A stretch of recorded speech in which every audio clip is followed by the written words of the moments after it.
A very pleasant good afternoon to one and all gathered.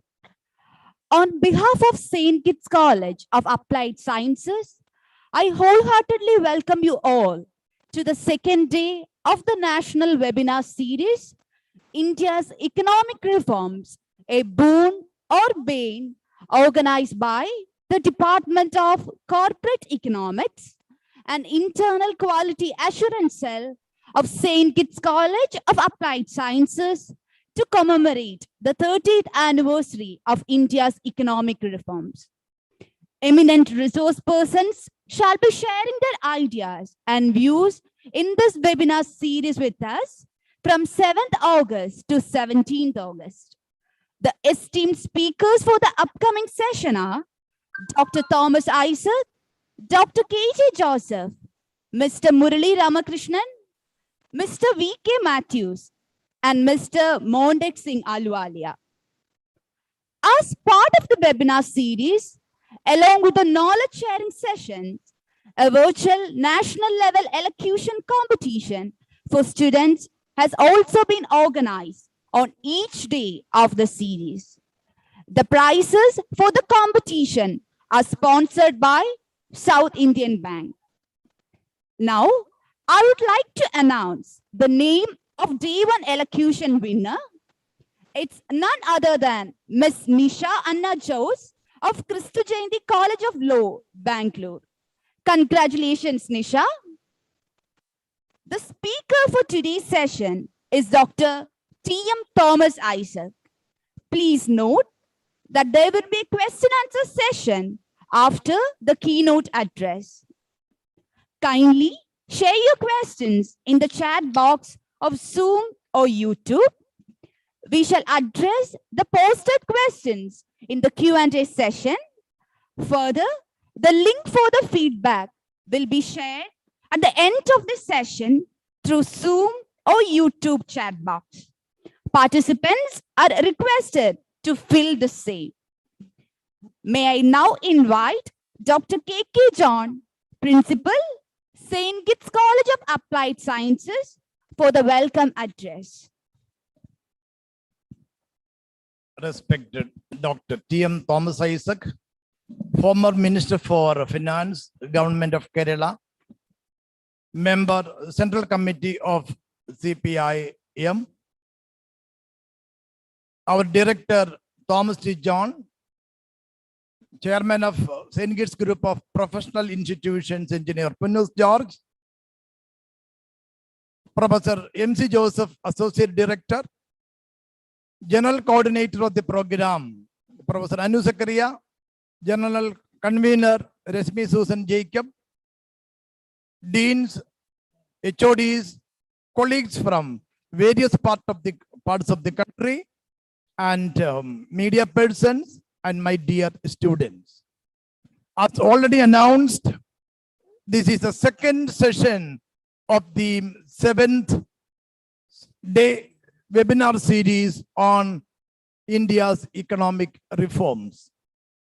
Saturday at 11 a.m., Sri Jairam Ramesh, Honorable Member of Parliament, was with us, sharing his thoughts on the circumstances that led to the launching of new economic policy and the policy reforms which are continuing even today. And he said, between Narasimha Rao and Narendra Modi, there were many prime ministers, many finance ministers, and the reforms are irreversible. There has been achievements with respect to increase in income, increase in foreign exchange reserve, stock market boom. However, there has been high inequality in the distribution of income and wealth, heavy concentration of economic power in the hands of the few. To the queries, he said, there has been imbalances between center and state financial resources. However, the 14th Finance Commission was more generous towards the states, as 42% of the net proceeds of the center's revenue was shared between center and states. Now, the 13th Finance Commission was very, very harmful to the interest of the state of Kerala. Now, Dr. T.M. Thomas Isaac, wherever he speaks, he is arguing the cases of the states of Kerala, state governments in India, especially the state of Kerala. We had occasions to interact. We were panelists in Doordarshan for the analysis of union budgets. Also, discussions that happened in MG University, organized by Raj Center. So he is always arguing that there is imbalance between center and states, that center is having elastic sources of revenue and inelastic functions, and state governments have elastic functions. The functions of the state governments are increasing year by year, but the source of revenue are shrinking.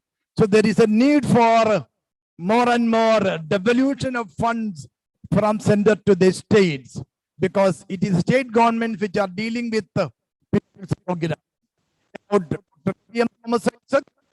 Had undergraduate and postgraduate education.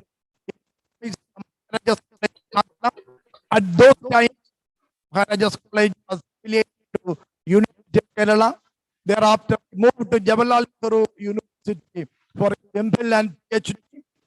And Dr. Thomas Isaac became very popular in 1990s as he was appointed as a member of the Kerala Planning Board.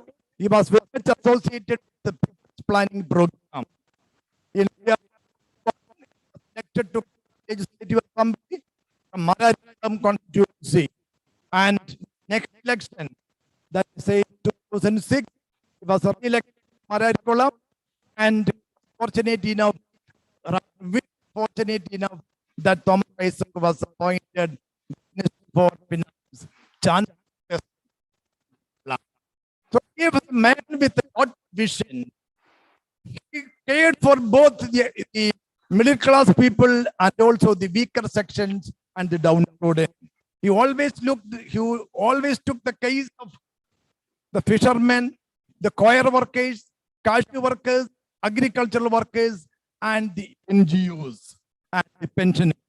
So all the people received enormous support during his term as a finance minister. Again, he was elected to Kerala Legislative Assembly in 2011 from Alappuzha constituency, and in the last election in 2016, he was re-elected from Alappuzha, and he was made finance minister in the Pinarayi Vijayan government. So he had a vision that when the resources of the states are insufficient, we have to find resources for infrastructural development. And he found KIFBI as a mobilizer of funds.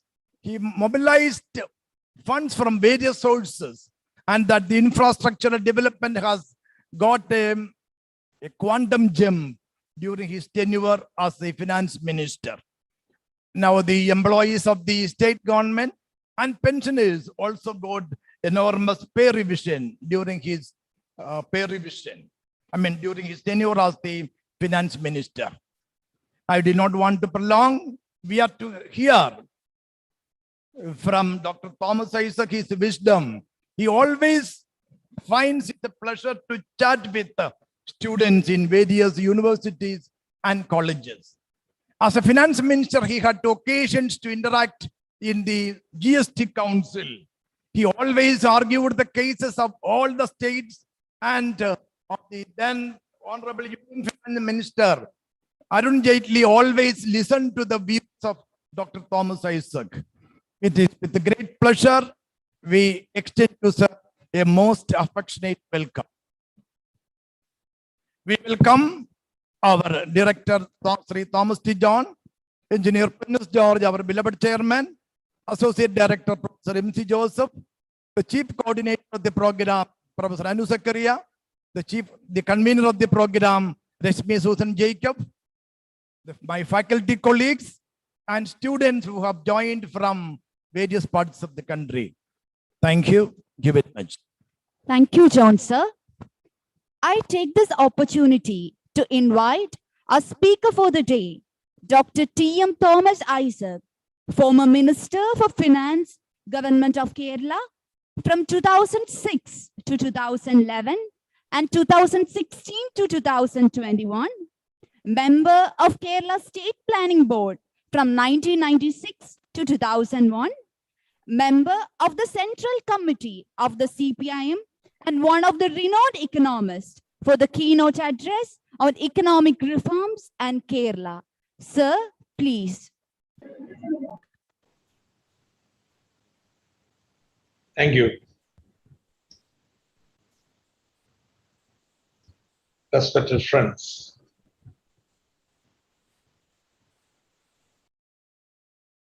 the 1991 reforms definitely inaugurated a new phase in the development of India.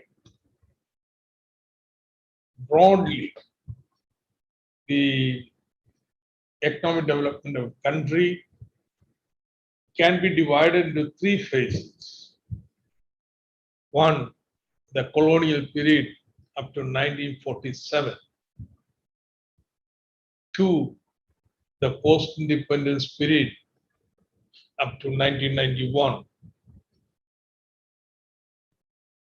And the third, the last 3 decades and decades to come. I don't know how long, but the future. Now, what I shall attempt to do is this, in this half an hour time, is to compare these three phases with respect to what has happened to our GDP growth. Two, what has happened to employment. Three, inequality. Four, poverty. And finally, sum up what is the implication for Kerala. This in brief, what I'm going to do. I shall try to be as simple as possible, but you can ask any questions now and quiz me. I'm really happy to respond. Now, the colonial period. We know the broad framework of development. India was an open economy, free trade, and ruled by a colonial government. The result was that we grew at 1% per annum for the 1 century. A rate of growth which is slightly lower than the increase in population. So there was a continuous per capita decline taking place. Now we Indians all felt this is because there is unfettered import, and therefore we wanted to stop them and have a government which would take the national interest. So freedom struggle and colonial period ended. So it starts a second phase. In the second phase, the policy framework completely changed. Now you have a policy framework which focused upon import substitution. You don't import. You, instead of importing, you try to produce agriculture and industry, your products within India itself. So it's an import substitution strategy. Because resources are scarce, you try to plan it. Because the private investment was not forthcoming, you want to have a public sector. And this is a broad framework. The post-independence period, the development took place. And I tell you, the average rate of growth increased from 1% to 3.6% if you take the whole period from 1950 to 1980.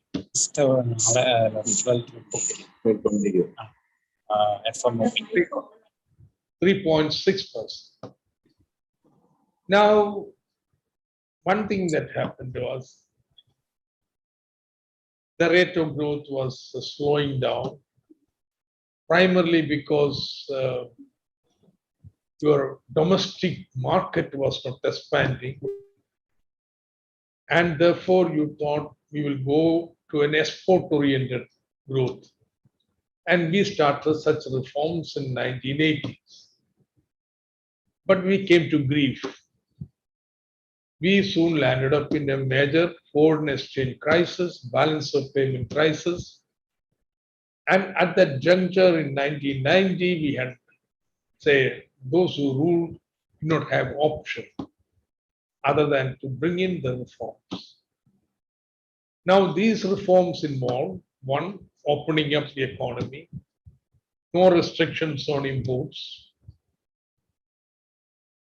And then, of course, what would happen is that a balance of payments would worsen.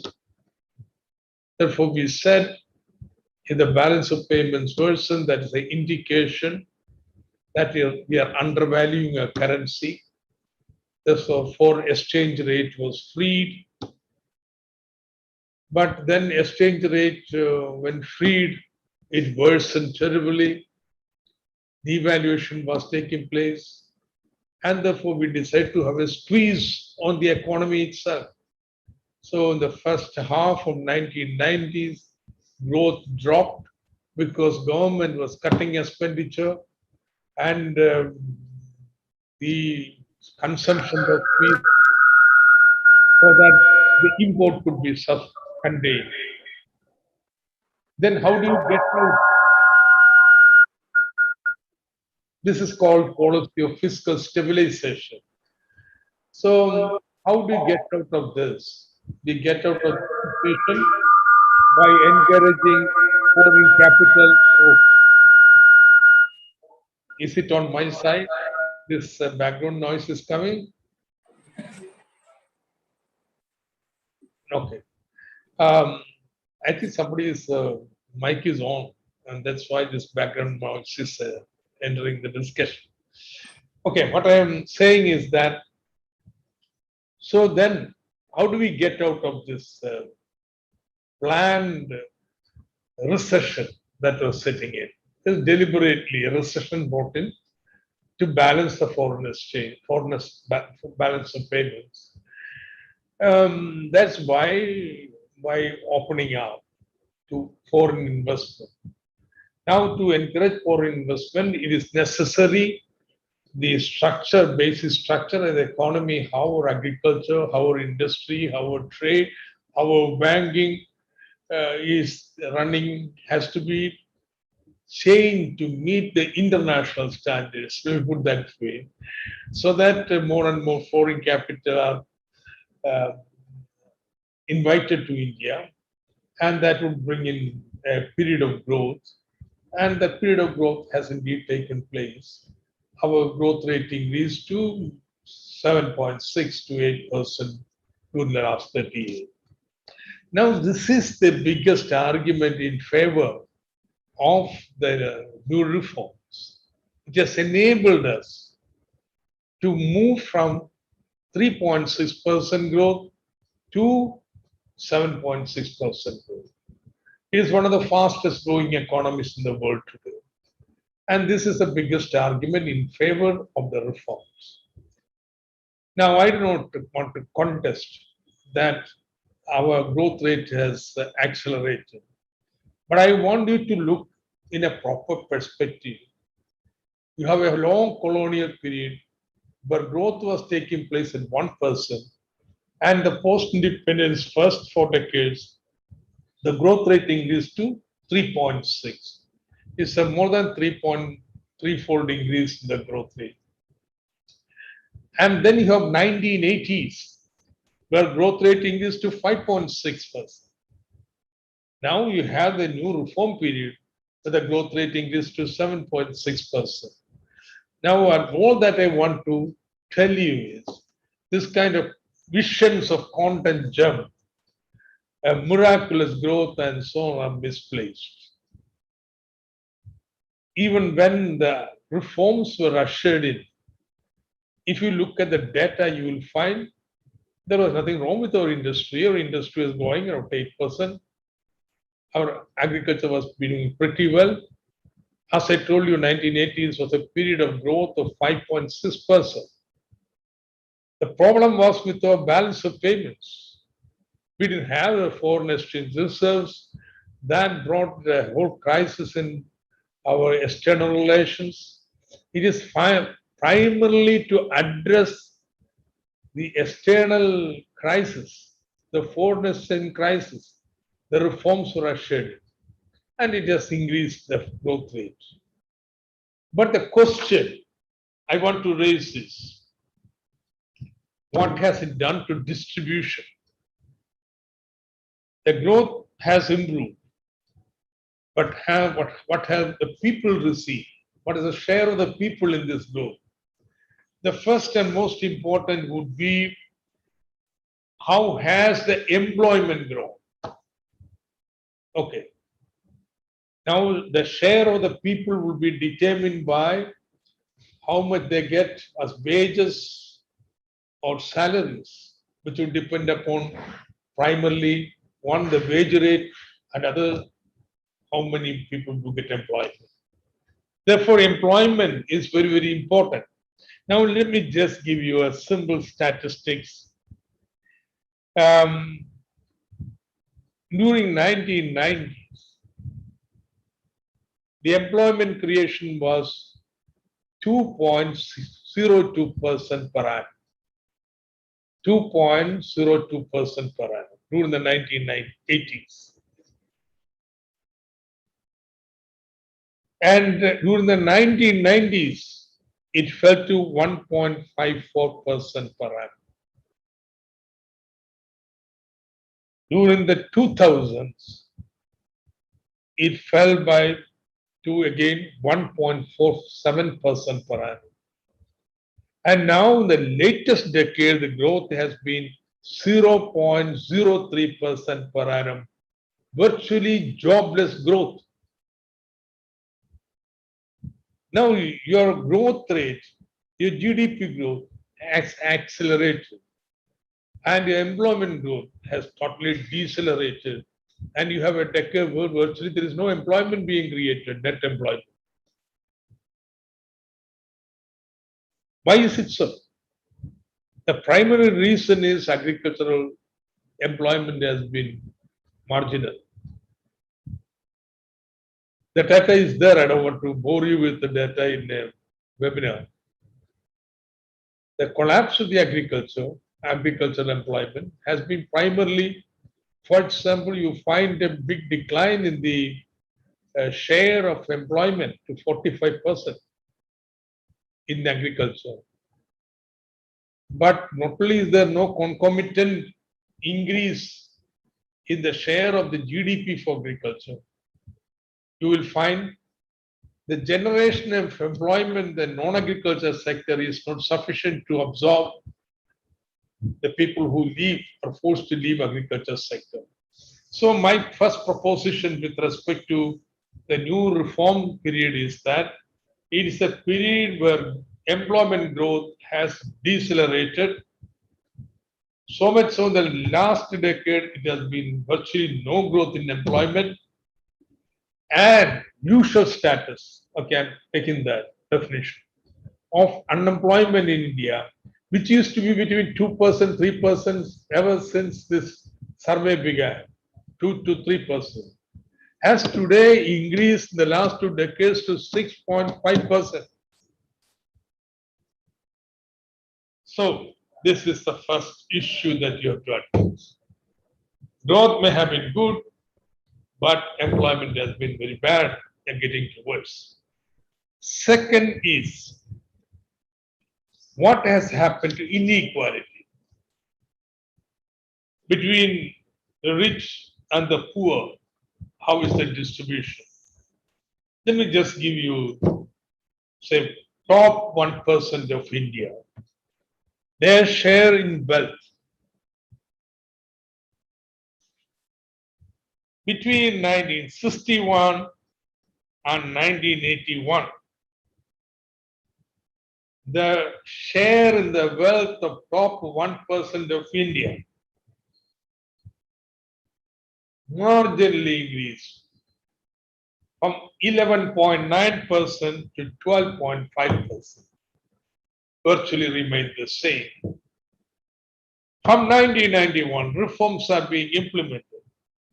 The share of the top 1% of India in the wealth, national wealth, increases from 12.5% to 2020, 42.5%. Can you imagine something more obscene than this? Virtually the whole post-independence period, their share of the top 1% was increasing, but at a very marginal, slow rate.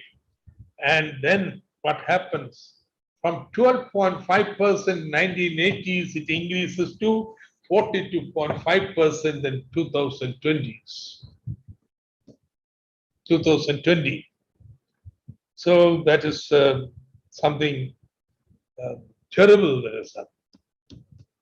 And what happens to the share of the bottom 50%? Share of the bottom 50% in 1961 was 12.3%. It declined to 10.9%, slowly declined. But then from 10.9%, today it has declined to 2.8%. This is the kind of unimaginable kind of inequality in wealth that is being generated by the new system. Thomas Piketty has showed in India is one of the countries where this inequality, all over the globe inequality is increasing. Never in the history of humankind has inequality been so high as now. But this inequality is one of the highest in India. Now, this I have been speaking about the share of wealth. Now let you take the distribution of income. In 1961, top 1% share was 13%.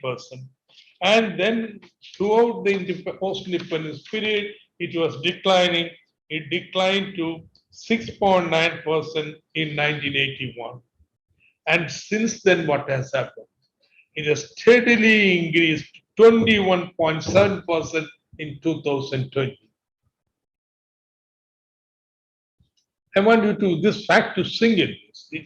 The share of the top 1% was declining through the first 4 decades of independence, and then from 1991 it increased from 6.9% to 21.1%. And what happens to the share of bottom 50%? It declined in the post-independence period, 61, 21.2, 71, 22.8, 81, 23.5, slowly increased. But then from 23.5, it has declined in 2020 to 14.7. Now these numbers cover up a whole lot of human misery here. So your GDP growth must have definitely gone up, but there is an obscene level of inequality that taking place. I don't want to give, India is the third country in some number of billionaires whose income and wealth is ballooning even under COVID conditions. So that inequality has widened. And as a result, what happens to poverty? There are people who would argue that relative poverty, inequality must have increased, but absolute poverty has declined. Now, definitely, absolute poverty, according to official figures, has declined.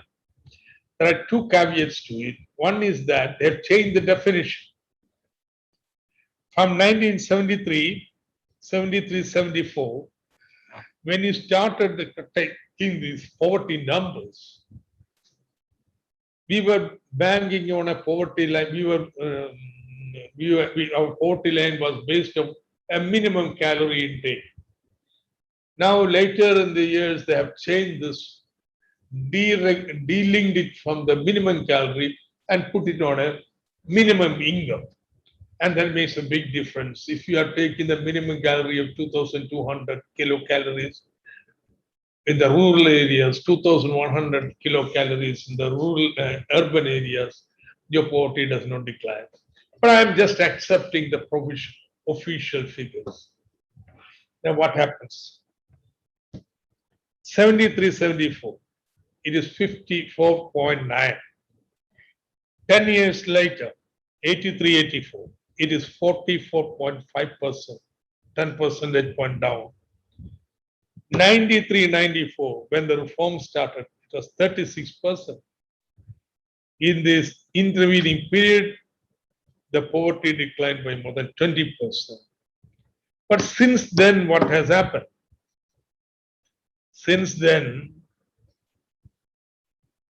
from 1993-94 to 2011-12, 2 decades, the poverty declined only by 6%. Poverty declined. But the rate of decline sharply came down, and you may be amazed at this factor. Recently, an article was published in Hindu, because consumer expenditure survey report for 2017-18 has been suppressed by government of India. First time it has happened in the history of India. So you don't know the poverty estimate of that period. But the labor force participation survey carries a small sample of consumer expenditure. From this, the Hindu article, they have calculated the poverty, number of people below the poverty line. And for the first time in independence India, since the number of poor people have been taken, that is from 1973-74, for the first time, poverty has risen. It has increased from 21.9% 2011-12 to 25.9%. This is what is happening. Now you tell me, Boon for whom, Bane for whom? You cannot escape this question here. I grant there has been an increase in the growth rate, but don't exaggerate. End of colonial period, so 3.5-fold increase in the growth rate. And then in 1980s, our growth rate increased by 2 percentage points. And under the reforms, it increased by at another 2 percentage points. And for this, there is unimaginable increase in inequality, poverty, and unemployment. Now it is in this context that I am taking up Kerala. I'll take only 10 minutes. In Kerala, it has been our vision to try to build a different world. Because people say there is nothing else possible. There is no alternative. It has been our endeavor, the government I was functioning in, the government which is ruling Kerala, to try to build another world, another possible world within the present existing framework of India. What is that alternative? First, remove poverty. Ensure decent life to everybody. The basic needs, education, healthcare, minimum nutrition, shelter, social security, these are guaranteed to the ordinary citizens of Kerala. And I think it is today feasible and possible to attempt to eradicate absolute poverty in Kerala. I don't want to elaborate on this. These are issues that we know of. But the problem with this alternative has been that it does not produce quality jobs, which are demanded by the educated new generation. So you have a problem. Our growth rate has been also pretty strong. It has been very poor till 1980s, end of 1980s. Since then, our growth has been much higher than national average. So much so today per capita of Kerala it is 56% above the national. So we have been doing well. But our employment growth has not been good, and that has to be rectified. How do we do that? One major reason for lack of investment in Kerala is lack of infrastructure. Not only road connectivity, but electricity supply, your ports, and so on and so forth, for industrial parks. And because we are spending so much money, resources on basic needs, welfare, social sectors, you don't have sufficient investment taking place in the infrastructure. Now, as um, was stated in the welcome speech, we have found a solution for that. Okay, we borrow today and invest. So 60,000 crores is invested in road, electricity, industrial parks, and so on, which will remove our infrastructure deficit. Of course, it has to be repaid, but it will be repaid. We put aside a small portion of our current income, half our motor vehicles tax, to repay it. And I can show you in elaborate, detailed model that that would be sufficient to repay the interest and principal of the 60,000 crores that would be borrowed. So within a year or two or three, Kerala would have closed this infrastructure vacuum. Our roads will be better, we'll have industrial parks, our electricity problem will be taken care of till 2040, and there will be free internet to every household in Kerala. I mean, all the BPL families. Kerala would have changed. Now, utilizing its infrastructure, you attract investment, you change the technology base of your agriculture, small scale industries, you attract more investment from outside in the industry, and very, very importantly, now that you have assured electricity and internet connectivity, you can think of making Kerala the global center of the gig economy. They have educated unemployed, particularly women staying at home and they don't have job. Retrain them, reskill them so that they can work from home for the global employment. Our estimate is that in the coming one decade, total employment created in the working from home would be something of the order 18 crores. Our attempt is really to attract 20 lakh jobs of this to Kerala. If you are working from home, it doesn't matter whether you're working from your home or Kerala home. And this would have transformed Kerala. Now, this I don't say is the most ideal society that would be created, but I do not accept the society that is being created by the new economic reforms. And therefore, I'm a big votary for this alternative that we are attempting to create in Kerala. Thank you very much. You can raise the questions now.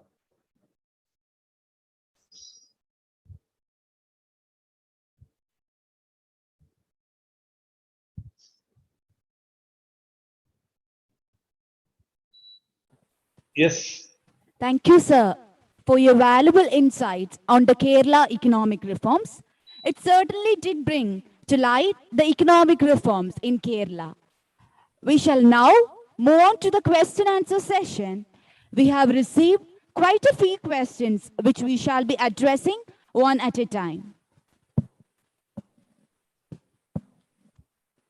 Sir, the first question which we have received is, in light of the Kerala economic reforms, how can Kerala model of development revisited? How come? How can the Kerala model of development revisited? What do we mean by Kerala model of development? You know, I don't know if you study now. When we studied, we used to learn about Kuznets, Kuznets curve. When economic development take place, inequalities increase in the initial phases, and once it reaches growth reaches a peak, then from then economic inequalities decline. This is a famous Kuznets curve, which argued that increase in inequality was inevitable in the initial phases. Now, what I mean by Kerala model is we don't allow that rise in inequality. We intervene in the initial phase itself and redistribute so that people have a better life. So we reverse the sequence. We have growth and distribution. Now this has to be revisited for simple reason. If you take the period up to 1980s, late 80s, growth was not taking place at all. So people began to say, Krishnas is right. You redistribute too much and therefore there is no incentive for production. And Kerala model is flawed. Well, since then, it has changed. Remittances came in and growth picked up. But as I told you, there is lack of employment, quality employment. And therefore, you have to revisit. You have to change the economic base of the economy. Your superstructure, redistribution, that is going on well. But your economic base has to change. And that is a revisit we are doing. But not in a neoliberal way. It will do it with a precise objective to preserve our welfare and say and other social rights of the past. Thank you. Sir, the next question is, do you think that the government of Kerala is in debt trap with 3 lakh crore of public debt? You know what is the public debt of US of America? Or India government? See, these absolute numbers to tell and try to frighten people is not economics. It's meaningless. You always discuss debt with relation to your GDP. What is your debt GDP ratio? Kerala doesn't have the highest debt GDP ratio in India. If you take many countries, most of the countries, the debt GDP ratio is much higher than that of India. All the developed countries, the debt GDP ratio is higher than that of India. In economics, we have a precise formula regarding whether the debt is sustainable or not. This is the Domar equation. You study in your macroeconomics. Domar equation, when distilled comes to this simple statement, as long as your interest that you have to pay for your debt is lower than your rate of growth, your debt is sustainable. See, many people mistake the state for an individual. They're very different. You don't compare your personal debt with the debt of the state. They are very different animals altogether. So I don't believe that Kerala's debt is too high. Sir, the next question is, what is the impact of reforms on the primary, secondary, and tertiary sectors of the economy? The reforms have resulted in very rapid growth in the tertiary sector, even in Kerala. But industrial performance has not been that great. India is not becoming the manufacturing hub of the world, despite the Make in India program. The agriculture, when compared to the population who are dependent of agriculture, is doing very badly. Share of agriculture in the national income has declined to 15%. But even now, 45% of the population are dependent on agriculture. Therefore, the inequality between per capita income in agriculture and per capita income in non-agriculture has widened. The inequality between rural and urban areas has widened. So I think this is broadly how the three sectors have performed.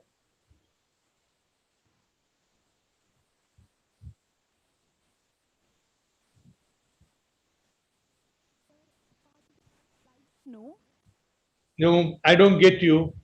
I don't hear you. Yes, sir. Sir, a participant would like to know whether Kerala economy is still lagging behind in attracting investments, though economic reforms have taken place and large number of Keralites are working abroad. Yes, Kerala has to attract more investment, and it has failed to attract investment for two reasons. One, our infrastructure is bad, so that has to be rectified. Second, there's a whole lot of misconception regarding the industrial relations in Kerala. It's a whole humbug that Kerala's industrial unrest is worse than the rest of the country. Because you look at the facts, number of days of employment lost or number of strikes, the disputes is much lower than the national average in Kerala, not just now, for the last 3-4 decades. But the image of Kerala with a state with serious industrial unrest has persisted. This may have been the situation in the 50s, 60s, and 70s. Now it is totally changed. But the ease of doing business has to improve, particularly the government promotional agencies. Their performance has to, their attitude has to totally change. So now, I think with the infrastructure investment taking place, government committed to improving the ease of doing business, Kerala will become an attractive destination for investment. Sir, the next question is, if given an opportunity to undo an economic reform, which would you undo and why? I would what I find totally unacceptable is that we have become dependent upon foreign capital, and that to ficklish foreign capital. We pride ourselves that India is the biggest destination of foreign capital.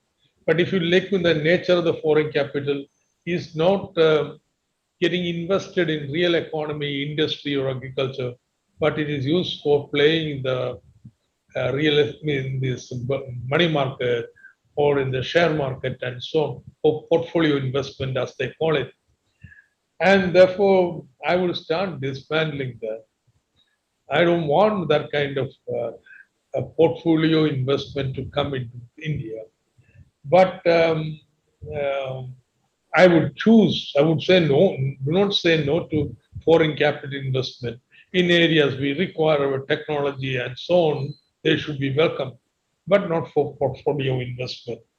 Now is a very difficult choice to make because you are riding the tiger. You can't dismount the tiger. Tiger will eat you up. It is very different. You see, India has the second largest foreign exchange reserve, but we have a negative balance of trade. We have a negative balance of payment, but still you have the biggest foreign exchange reserve. This is very different in China. Their foreign exchange reserve is primarily arising from the trade surplus. So we don't know how to get down from this tiger that we are riding upon. But it is to this restrictions to the capital flows that I would look at. I will look. Second, my reform would be we'll implement even today land reforms. Yeah, in India. Sir, the next question is, can privatization policies help to curb the unemployment situation in Kerala? Which policy? Can privatization policies help to curb the unemployment situation in Kerala? See, Kerala's unemployment is much higher than national unemployment. That's because the students like you are studying and so on, then your reserve status of employment rises. You don't want to do ordinary jobs. You have now like a reserve price. You have also reserve status of employment. And therefore, you don't consider yourself unemployed or employed till you reach the status. Now we cannot able to generate that top quality jobs. Now that is not because of any particular policy of government of in Kerala, but for the fact that investment is not taking place were in those sectors which can create such employment.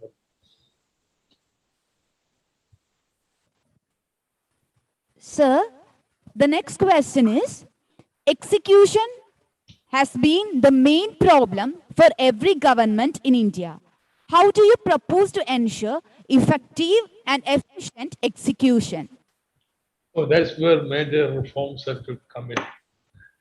In small scale sectors, panchayats and so on, you improve execution by involving people, having social audit and so on. But that's not possible in higher levels of government, large projects and so on. The government bureaucratic system has to be thoroughly changed, and we have to adopt modern methods of management in the execution of large projects.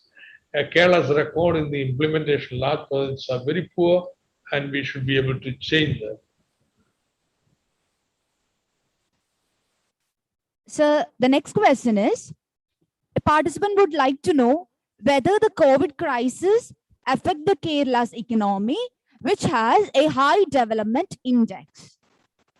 Well, Kerala economy has been very severely affected by our income growth last year was negative, like the rest of India.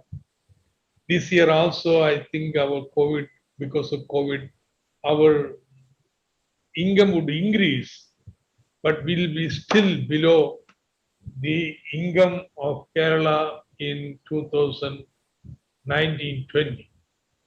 So we will not have reached the pre-COVID levels even after 2 years. So that's very bad. It affects the income of the people, welfare of the people, and but I wouldn't say Kerala has been affected worse than the rest of the India. I think it's largely because a lot of people are coming back. They come back with the savings, and therefore it does not have immediate impact. But I think Kerala's long run, other things remaining the same.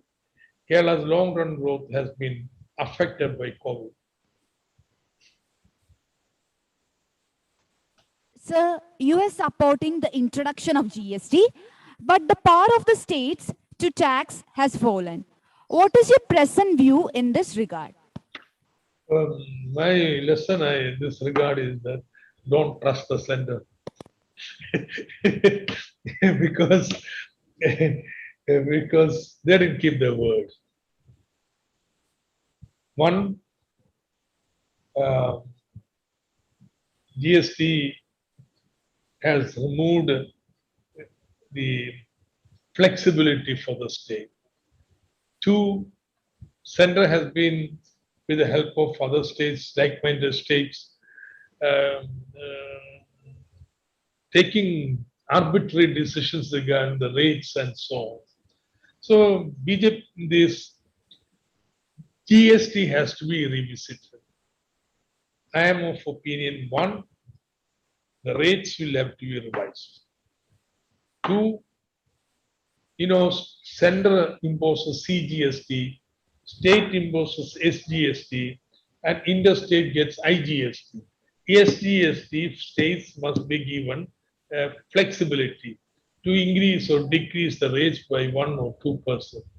Three, the whole administration machinery of GST has to be overhauled.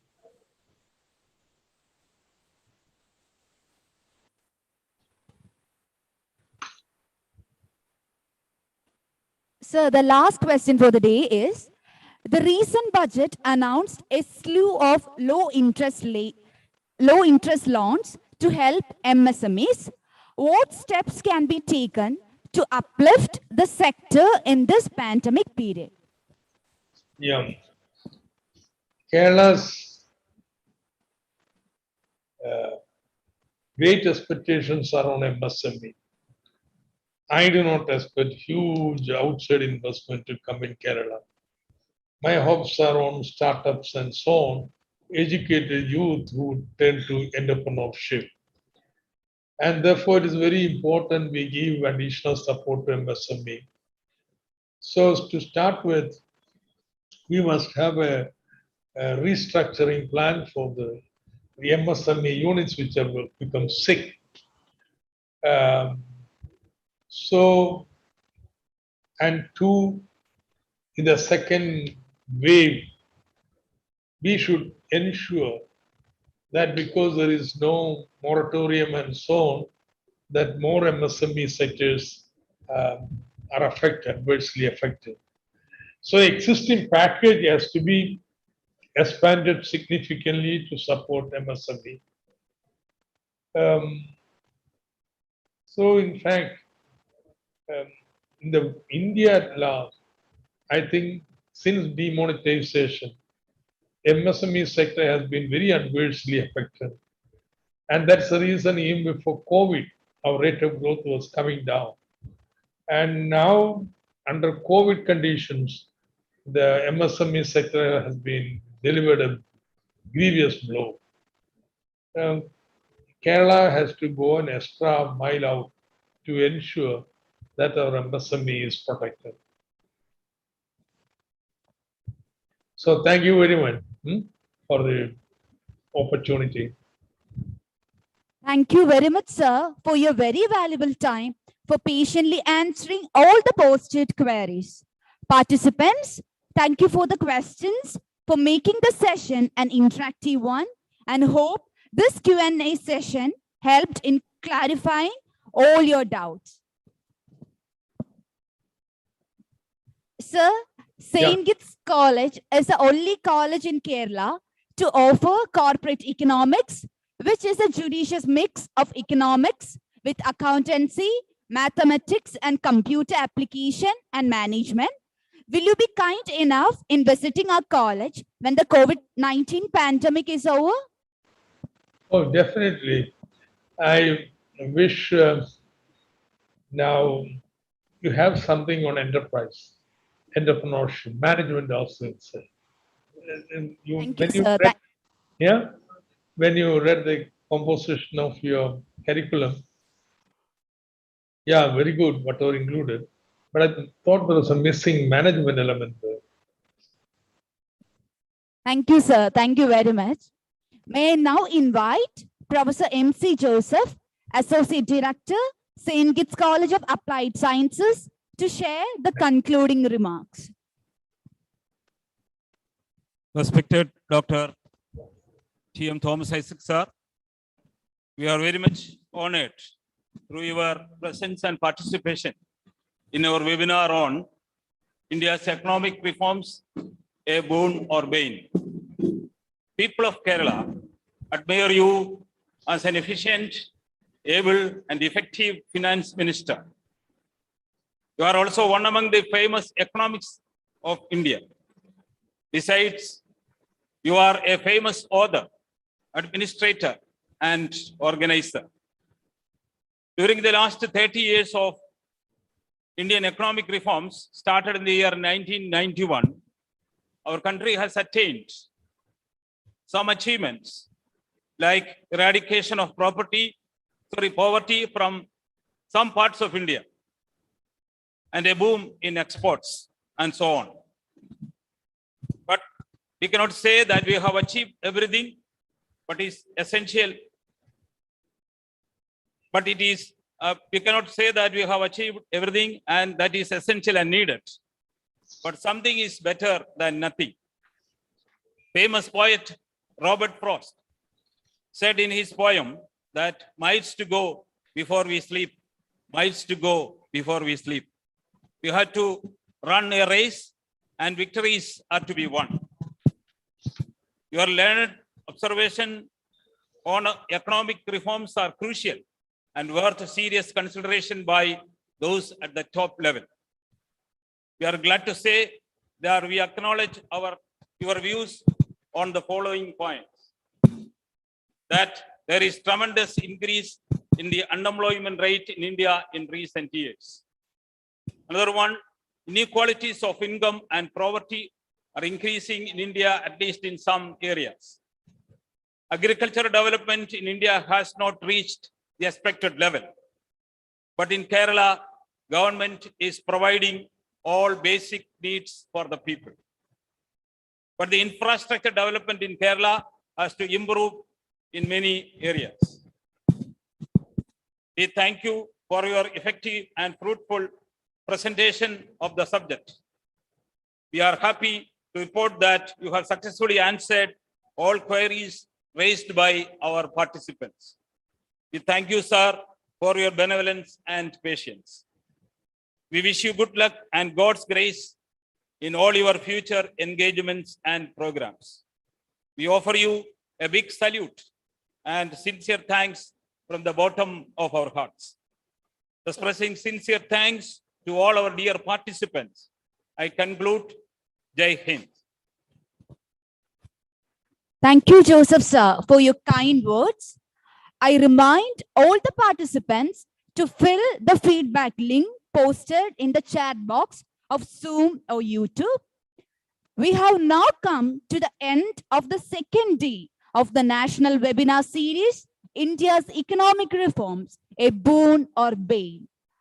On behalf of Saintgits College of Applied Sciences, I take this moment to sincerely thank each and everyone who have graced this occasion with their presence, and also wish all the participants enriching days of knowledge sharing and learning in the coming week. Thank you all for joining us here. Please note that the next session of the series is tomorrow, 10th August from 11 a.m. to 12:30 p.m. It will be chaired by Dr. K.J. Joseph, Director, Gulati Institute of Finance and Taxation. He shall be sharing his knowledge on economic reforms and its impact on Indian industries during the session. Once again, thank you all for joining us today. Have a nice day.